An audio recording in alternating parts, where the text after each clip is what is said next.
As we continue our 3-year journey through the Bible, the translation we're using is the Christian Standard Bible. Today we come to Exodus chapter 18, where we read Moses' father-in-law Jethro, the priest of Midian, heard about everything that God had done for Moses and for God's people Israel when the Lord brought Israel out of Egypt. Now Jethro, Moses' father-in-law, had taken in Zipporah, Moses' wife, after he had sent her back along with her 2 sons, one of whom was named Gershom, because Moses had said, I have been a resident alien in a foreign land, and the other Eleazar, because he had said, the God of my father was my helper and rescued me from Pharaoh's sword. Moses' father-in-law Jethro, along with Moses' wife and sons, came to him in the wilderness where he was camped at the mountain of God. He sent word to Moses, I, your father-in-law Jethro, am coming to you with your wife and her 2 sons. So Moses went out to meet his father-in-law, bowed down, and then kissed him. They asked each other how they had been and went into the tent. Moses recounted to his father-in-law all that the Lord had done to Pharaoh and the Egyptians for Israel's sake, all the hardships that confronted them on the way, and how the Lord rescued them. Jethro rejoiced over all the good things the Lord had done for Israel when he rescued them from the power of the Egyptians. Blessed be the Lord, Jethro exclaimed, who rescued you from the power of Egypt and from the power of Pharaoh. He has rescued the people from under the power of Egypt. Now I know that the Lord is greater than all gods, because he did wonders when the Egyptians acted arrogantly against Israel.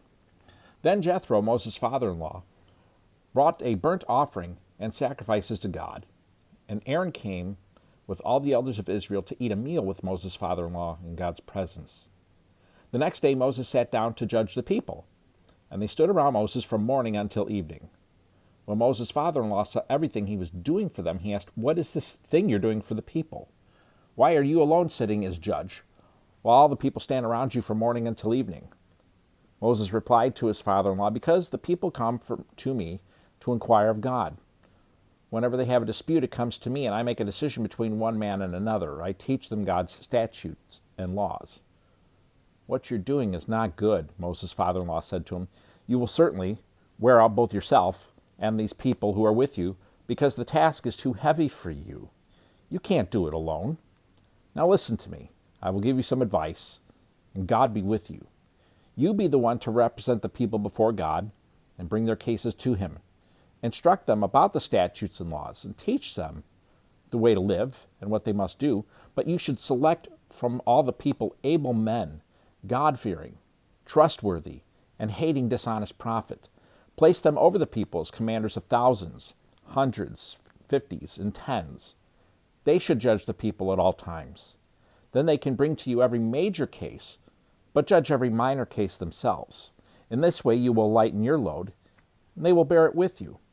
If you do this, and God so directs you, you will be able to endure, and also all these people will be able to go home satisfied.